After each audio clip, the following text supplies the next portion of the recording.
सदर एर्दोगान जो कि वहाँ के मोस्ट पॉपुलर शख्स हैं, 3 मरतबा वज़ीर आज़म और अब सदर हैं, उनका यहाँ आना हमारे लिए बाइस इज़्ज़त है। आपने वो बात कही कि पाकिस्तान के लिए कितना बेनिफिशियल रहा। देखिए, टर्की का एक बड़ा ख़ास मुकाम है। It is almost the strongest economic country of the Muslim world इस वक्त। OIC के चेयरमैन हैं, वो यूरोप के दरवाजे के ऊपर वाक़ हैं।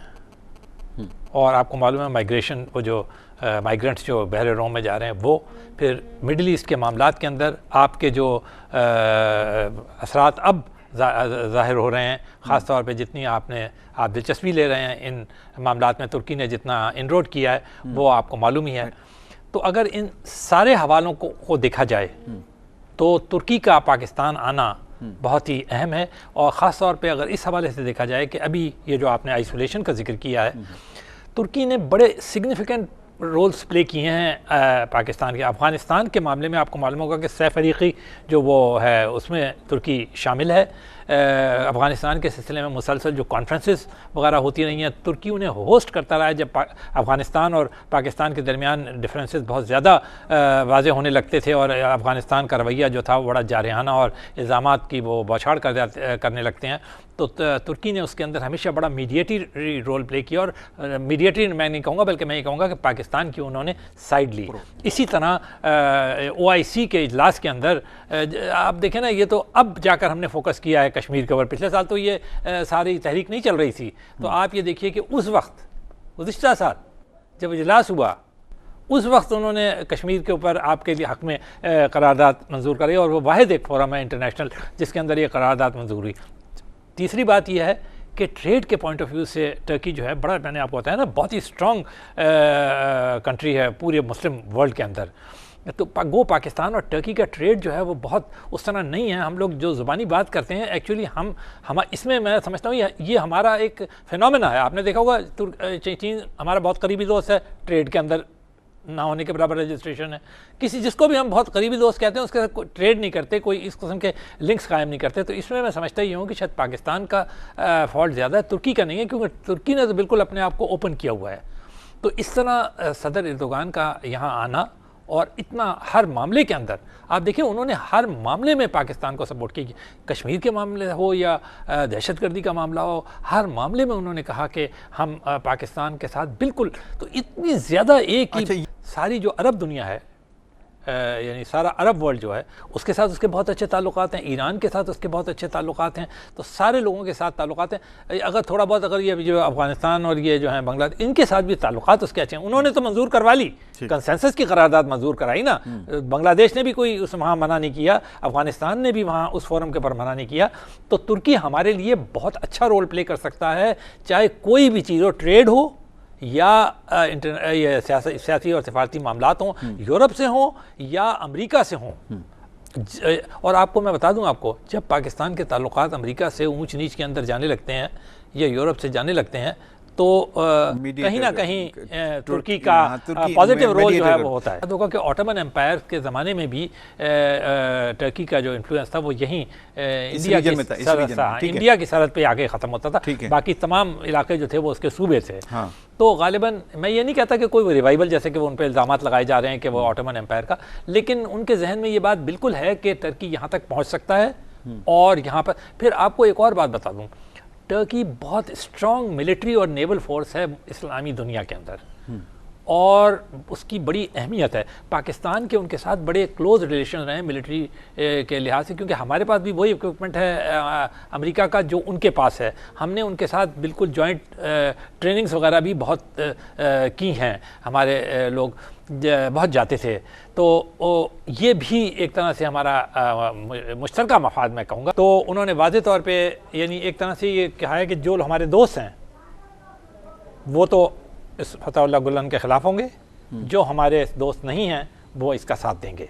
अमेरिका ने उनके कहने के ऊपर, बावजूद इसके कि वो शख्स के ऊपर उनके इतने शदीद तहफ़्फ़ुज़ात और इल्ज़ामात थे, अमेरिका ने उनका साथ नहीं दिया। अच्छा, अमेरिका का यही मसला नहीं है कि उन्होंने उस वक्त साथ नहीं दिया, कई मामलात में अमेरिका जो है वो तुर्की का साथ नहीं दे रहा। फॉर एग्ज़ाम्पल कुर्द जो बगावत है, उसके मामले में अमेरिका कुर्दों के बेतहाशा नज़दीक है।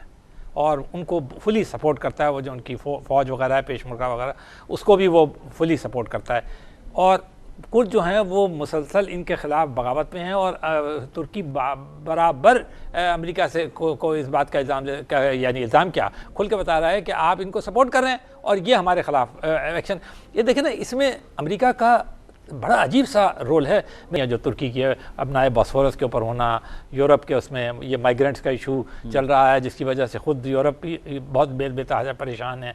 फिर मिडिल ईस्ट के अंदर जो क्राइसिस चल रहा है उसके अंदर अमेरिका बमबारी कर रहा है। तो तुर्की की तो बड़ी सेंट्रल पोजीशन है। तो तुर्की की मुखालिफत जो है वो अमेरिका को बहुत महंगी पड़ेगी। वो जो इतना खुल के एर्दोगान ने कोई लगी लिपटी तो रखी नहीं है, आपने देखा ना। यहाँ भी उन्होंने कहा और ऐसे ऐसे उन्होंने जो जवाब दिए हैं। उन्होंने कहा कि जी यूरोप के मामले में उन्होंने कहा कि अगर आप हमारी बात नहीं मानते तो हम आपसे मायदा भी तोड़ देंगे। अमेरिका को भी उन्होंने कहा कि जी अगर आप हमारे दोस्त हैं तो आप हमारे। तो इस मामले के अंदर तुर्की का ये जो स्टांस है वो बहुत क्लियर है और बड़ा वाज़ेह है। और वो देखिए, आपको मालूम होगा फौजी बगावत के बाद सबसे पहला जो उन्होंने विजिट किया वो रूस का किया। और जो है वो उनका जो अभी भी मिजाज है ना वो, और उनका जो इस्लामिक आपने जो हवाले दिए हैं और आपने जो बातें कही हैं, हमें बहुत स्ट्रिक्टली उस तौर पे इसे जज करने की कोशिश नहीं करना चाहिए।